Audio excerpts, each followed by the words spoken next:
Hello, and welcome to this episode of Spotlight on Bensenville. My name is Evan Summers. I'm your village manager, and I'm happy to introduce Curtis Posgay, a senior urban planner for the Village of Bensenville. Curtis, I think this is your first time in Studio Bensenville. Welcome. Thank you. Let's start off with telling us a little bit about yourself, your position, and what you do for the village.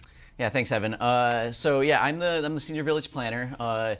My essential function here with the Village of Bensenville, essentially, I work with the Community Economic Development Department, and I do plan reviews. So anytime a resident or a business comes in and wants to do something to their property, I check those plans against our village code and make sure that everything's on the up and up, essentially. If there's any issues with that, I also manage the Community Development Commission. So if it's not according to code and they need a variance or maybe a special use, they have to go through a public hearing process. So I prepare staff reports, I manage the committee, and we seek those approvals where we then push things up to the village board for approval. Right. I also I work on economic development issues for the village, kind of wherever needed in the community economic development department. Excellent. So today we're here to talk about updates to our zoning code, and I know that's been a big effort from CMAP. Can you talk to us who CMAP is and why they're relevant in this situation? Yeah, so CMAP is the Chicago Metropolitan Agency for Planning. They're essentially the region's kind of general planning organization. They basically work for the 7-county region. Their major function, kind of being the whole community's, the whole region's planning, is they're a pass-through agency for federal funds. And this is required by at the federal level, and so they are approved by the state of Illinois to essentially manage these kind of grant funds that come down, so they kind of pass it through. So this LTA program, their Local Technical Assistance Program, is a way to sort of distribute these funds to local communities. It's free technical assistance or mostly free. In our case, it was free. Under their new program, they have matching funds. But we got ours free. This is our second run through it, and actually we're doing a couple other ones on the sides of other communities. But so CMAP is also, so the free technical assistance comes along with them managing the grant for us. So they are essentially our technical assistance provider. Yeah. Well, as I always say, if it's free, it's for me. So you had me at free. So with this local technical assistance, we're revisiting our zoning code, which has been probably a decade or two since it was last overhauled entirely. As a resident, how's my zoning going to change? What does that mean for me? Yeah, so for actual residential properties, not much is going to change. We are reducing the number of overall zones, but if you're a residential property, you're still going to be a residential property. Okay. So not much for actual residents. We're trying to make the code easier to read. We're trying to make it maybe so you don't need a variance or a special use as much. So it should be easier for you to do things to your property. But for the most part, as a resident, you shouldn't have too much to worry about. Your residential zone is going to stay. Good. That's good to hear. Last time I opened the zoning code, and it's pretty tough to read for the average person. So yes. I love you, I love working with you, but relying on you and having to call you every time to explain what something means, it'll be a relief to see it as something that's more in normal conversational tone. Exactly, yes. So, okay, so that covers as a resident. What about businesses? I know we have a lot of different retail, industrial, commercial. What does this mean for businesses? So the short answer is possibly you might see some changes here. We are eliminating some zones. Again, we're bringing down the total number of zones. So instead of 4 industrial zones, we'll have 2. Instead of 3 commercial districts, we'll have 2. We are eliminating our office district entirely. We believe we can wrap that up into our commercial industrial zones. And there's one particular commercial zone, the C4, that we're getting rid of entirely.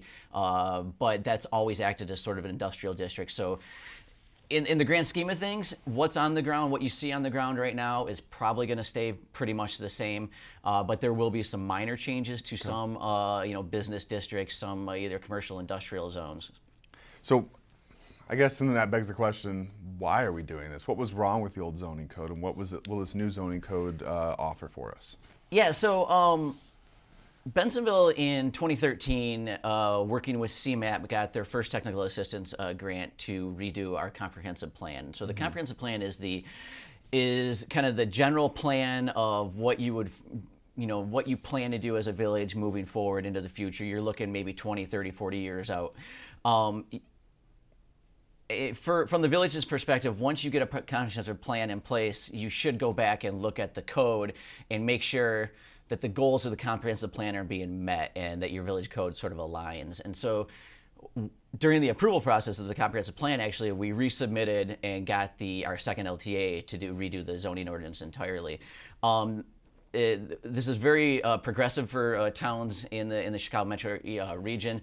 I think we're the fourth village or town to take this on. So we're kind of ahead of the curve, and this is very, up to date, kind of new thinking when it comes to codes. So again, working through with CMAP, provided the technical assistance. The old ordinance, was really hard to read. It's bogged down in legalese, a lot of technical terms. I mean, a lot of people coming through asking for variances, special use, almost they need a lawyer, to help them through the process. And we really want to rethink the codes, and how that works. So it actually looks much more like a comprehensive plan. It's easy to read. There's graphs, there's charts. We reorganized things, so it wasn't, you didn't have to go to all these different chapters to try to find something. So much better organized, much easier to read. And now it's in line, or will be in line with what our comprehensive plan, our approved plan says. Good. No, I'm glad to hear that. We spend a lot of time, energy, and effort working on making plans. To take those plans off the shelf and actually implement them is a totally different thing that a lot of communities miss out on. So I really appreciate you undertaking this. Earlier, you mentioned that one of the goals is to have fewer special uses, fewer variances. What does that mean? Why is that a good thing for the residents and businesses here? Yeah, I mean, that's a time-consuming process. So anytime you need a special use or a variance, you need a public hearing. I mean, you're talking minimum 60 days usually, just to get through that process. There's legal requirements to put, notices in the paper, and then just there's staff, time, just to get things together to be able to present a case in front of our Community Development Commission, and then ultimately the village board seeking approval. It's just a timely process. We don't necessarily want to see a lot of those applications. We want to make it easier for residents, businesses to do something with their property and not have to go through that process. It's time consuming, there's money involved. So we'd really like to, basically bring down the number of applications we're seeing.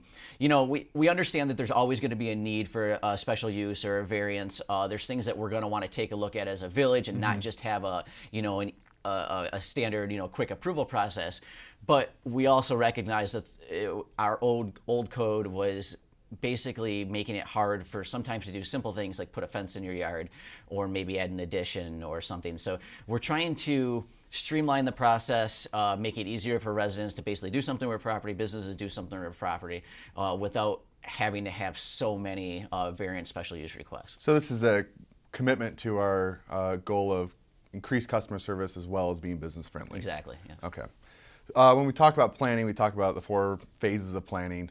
Can you give us a little primer on what the 4 phases of planning are? Well, so I guess in this circumstance, so the way this planning process worked, there were definitely 4 distinct phases. And this is kind of how CMAP managed the grant for us. So, on the front end, essentially, they focus on existing conditions. They really, it's studying the village, studying the current codes, studying our approved plan, and just taking it all in. Talking to stakeholders, so talking to the public, talking to businesses, and getting a sense of what's working and what's not. So the second phase is really for the zoning code changes to be created and vetted. So working with staff and the steering committee, which is our Community Development Commission, and taking all that initial work, that phase 1 work in, and starting to kind of formulate out the ideas and where we're going to move in the process, and starting to draft the plan essentially. So the third phase really was the drafting of that plan. We had 3 different modules with this plan, so it's been about a year-long process in this draft. And so this 4th phase is really kind of the culmination of all that drafting of that third phase work. So now we're sort of in that fourth phase now. We're presenting the plan to the public, and seeking comments, seeking feedback, and if we need to make any necessary changes before we seek final approval from the board. So that's sort of the phase we're in now. Yeah, so the public input part I think is really important for, again, our residents and our businesses. What were there avenues to, or are there avenues to make comments to propose changes, or just so we can hear what they want? Yeah, so that's what we're doing right now. All along in this process, we've had a lot of public input. There's been surveys. We've been coming out to events. We've been having a lot of public meetings. So whether a resident has known about it or not, there's actually been a lot of input from your fellow residents and business owners. But right now, the draft plan it's online. It's hosted on a CMAP. Basically, got a project website for us. I did actually a simple Google search today, just type it in CMAP and then Bensenville, and the Bensenville page pops right up. That's a good way to look at it. But we're going to be blasting this everywhere, showing you the links. We're sending out a letter to every property owner in the village. We're going to have it on social media. It's on our website. You can come into our offices at the Community Economic Development desk. You can ask for myself or anybody really, and we'll have a draft plan available that you can take a look at. At this point, we're really just trying to get the word out about sort of our final draft. Although to recognize that it's not the final draft, we still have an opportunity to make comments, and if need be, make any changes before we seek a final approval on this. But yeah, really, we're trying to get the word out as much as possible. There's ads in the paper. We're putting this link everywhere to this this project website. Well, great. Well, I want to appreciate you for the first half of the show, and we'll take a short commercial break, and we'll be back with you quickly. Thank you.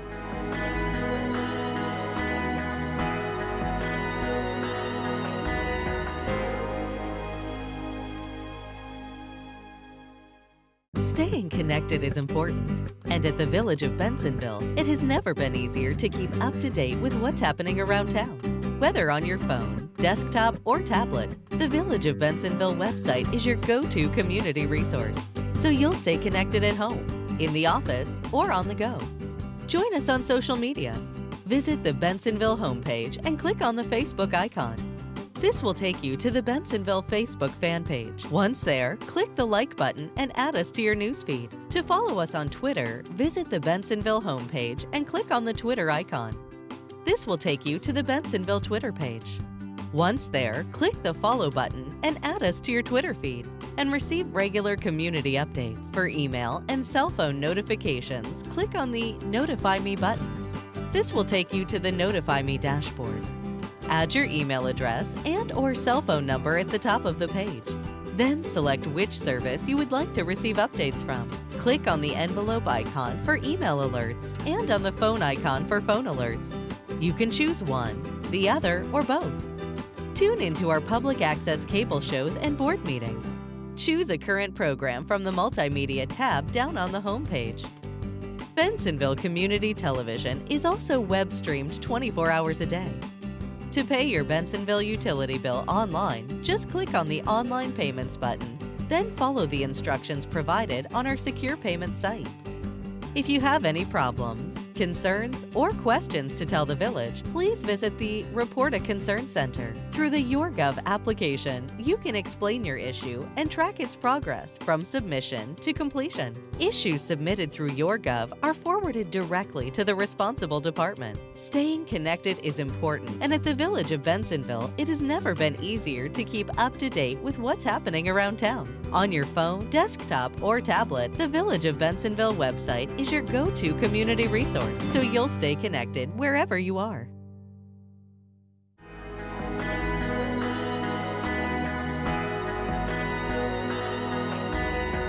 Hello and welcome back to this episode of Spotlight on Bensenville. I'm here with our senior urban planner, Curtis Posgay, and we're talking about updates to the zoning code.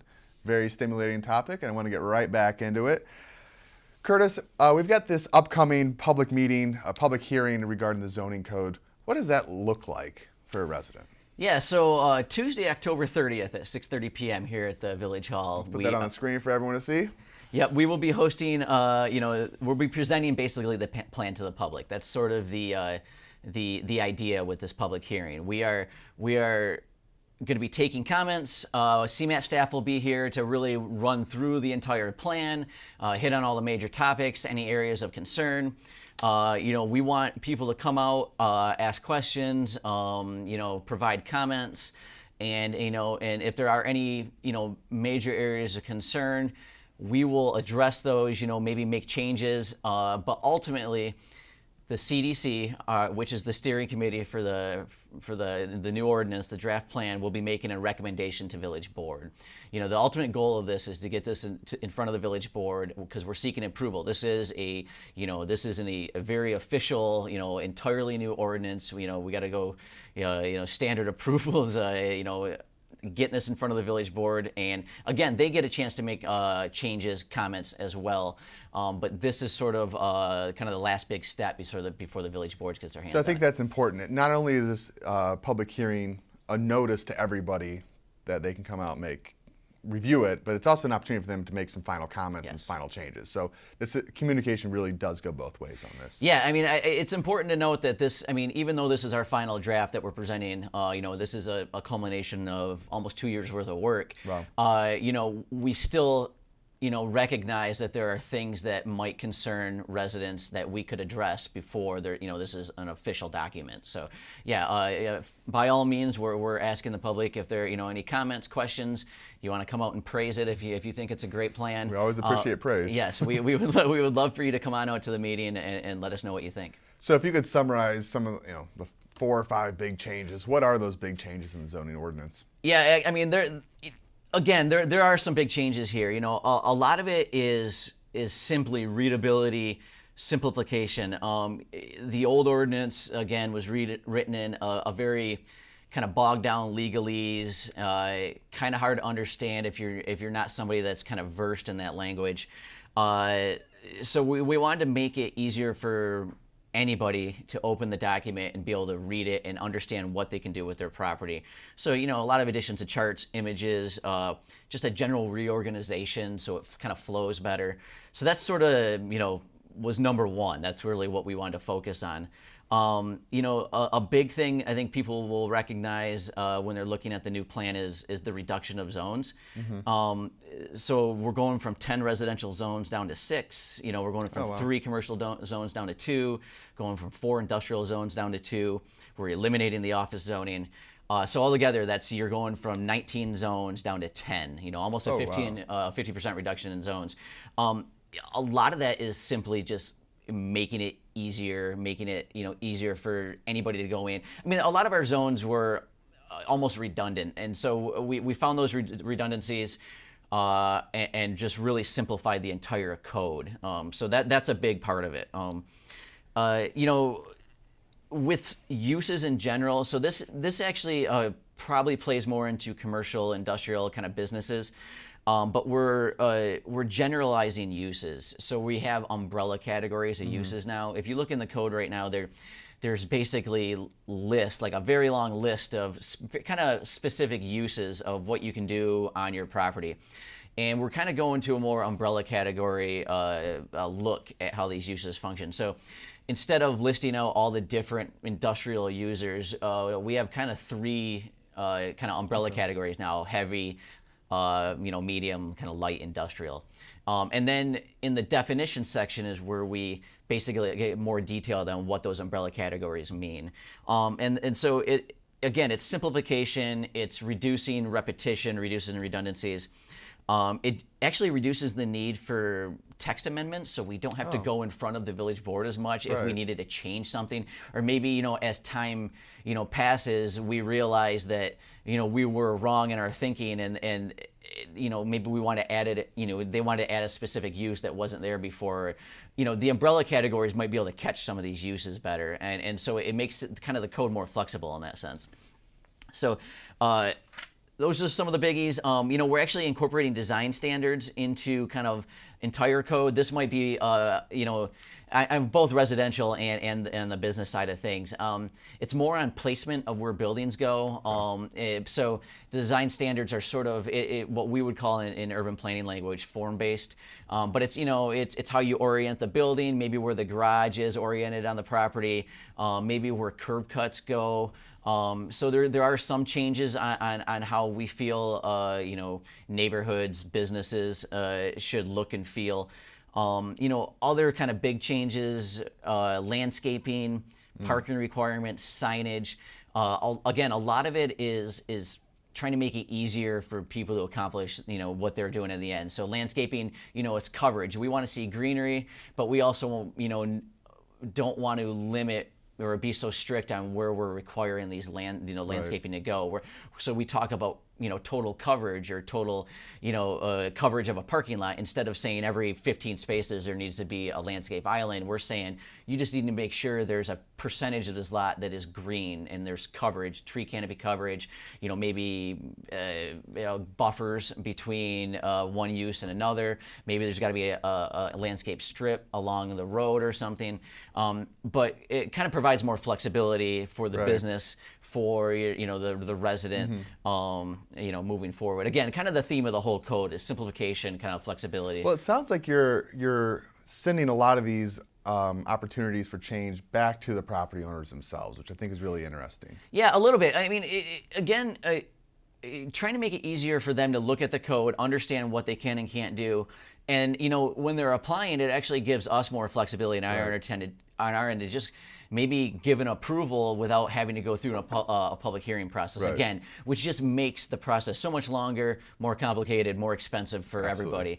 We want to be able to say, no, that fits within the parameters, the idea of what we were working at on the code, and we can make that approval on the staff end, and again, not have to kind of delay projects. So conceivably, if I'm a property owner, I'll be able to open this new zoning code and be able to tell pretty reasonably what I can do with my property and what I can't. That's what we're hoping. Yeah, I mean, we really wanted to make the code as easy to read as possible, and again, just anybody can go in and not have to even maybe you're getting calls, maybe I'm getting calls. I mean, we get this all the time where someone's calling and just saying I'm looking to put up a sign, what can I do? Because really right now the sign ordinance is really hard to read. We want to make it so you can open up that code and understand that, okay, yes, this is what's allowed, this is what's not allowed, and be able to submit a sign permit without, there being so much confusion about what you can and cannot do.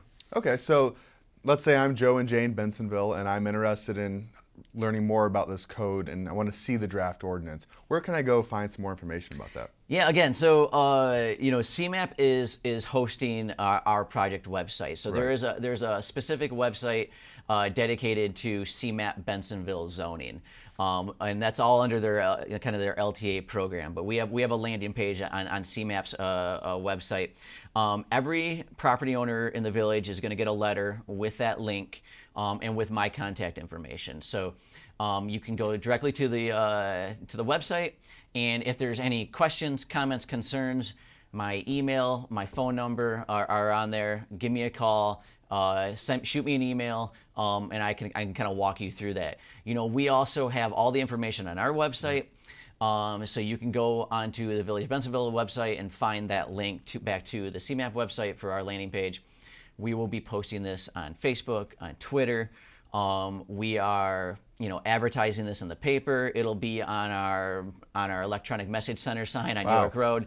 So we are trying to put this information out there as much as possible and make it as easy as possible for you to find that page. Like I said, we also have draft copies here at our offices. So if you want to come into Village Hall, go up to the Community Economic Development Department desk, and we will be able to get you a draft of that plan for your review. So it sounds like we're going to use every outlet possible to us to get this information Oh, out. absolutely. We're trying to get this information out there. This is a public document. This affects every property owner. We want to make sure everybody gets a chance to look at this, review it, and if they have any comments or concerns, be able to provide those, especially at this public hearing again. So, Tuesday, October 30th, 6:30 here at Village Hall. That's the public hearing. That's your time to come on out and make comments. But by all means, email me, call me. We take these comments at any time, and we'll voice those at the public hearing as well. Excellent. And what's your email address? So mine is kpozgay. So that's my first initial last name. So KPOZSGAY, and that's at bensenville.il.us. Great. So yeah, like I said, shoot me any questions or concerns you might have. So what's going to be the time frame for approving this ordinance? Yeah, so this public hearing will take into account all public comments, right? We will then go back and make any necessary changes we need to, and then we are pushing this on the village board. So the idea of this public hearing is there will be some action item from the steering committee, from our community development commission, saying, we are proceeding with this to the village board, maybe with these comments taken into consideration or these changes needed, right? Mm-hmm. So then village board ideally is taking a look at this in December, and they again will either approve or maybe they say, we need some changes made before we do a final approval, and then hopefully we have either an approval at the start of 2019 or maybe right there afterwards. But that's sort of the idea. Is we were kind of lining this up to have essentially an entirely new zoning ordinance in 2019. It's kind of wonky, I get it, but I think it's also kind of exciting. So once again, what are the details of the public hearing? Where can residents come out and find out and voice their comments and provide input for the new Village Zoning Ordinance? Yeah, so again, public hearing Tuesday, October 30th, 6:30 p.m. here at Village Hall. It's in our third story Village Hall boardroom. It's a public hearing. It's our Community Development Commission, basically a special hearing for them, but they are the steering committee. We're asking anybody that wants to come on out, provide comments, at least come on out and hear the presentation. We'll have CMAP there, staff that have been working hard on this in the past year drafting this ordinance. You'll have the steering committee, who are essentially the village's kind of eyes and ears. They're the experts that have been working through this. They've been multiple meetings seeing this plan, so they know it well. And then staff will be there, and we're all there to answer any comments, take any questions, and provide as much feedback as possible, and then obviously make any necessary changes before we move on to village board. Again, my email, kpozgay@bensenville.il.us. My phone, 630-350-3396. Please reach out, any comments, questions. I'm happy to hear you and provide those even at the public hearing if there's something that you want me to bring up. But anybody, any resident, any business that wants to be heard, we're looking to take in that feedback and then obviously make any necessary changes before we have a final plan. Well, that's great. I know it's a little technical today, but it was great having you here in Studio Bensenville with me. I want to thank you for joining us. I want to thank the residents for joining us. Again, we'll post this information far and wide on our website, social media, water bill, EMC sign, everywhere. There's no reason to not know about this meeting and allow the opportunity for you to provide input. So thank you for joining us. I look forward to hearing from you and seeing you around town. Thank you.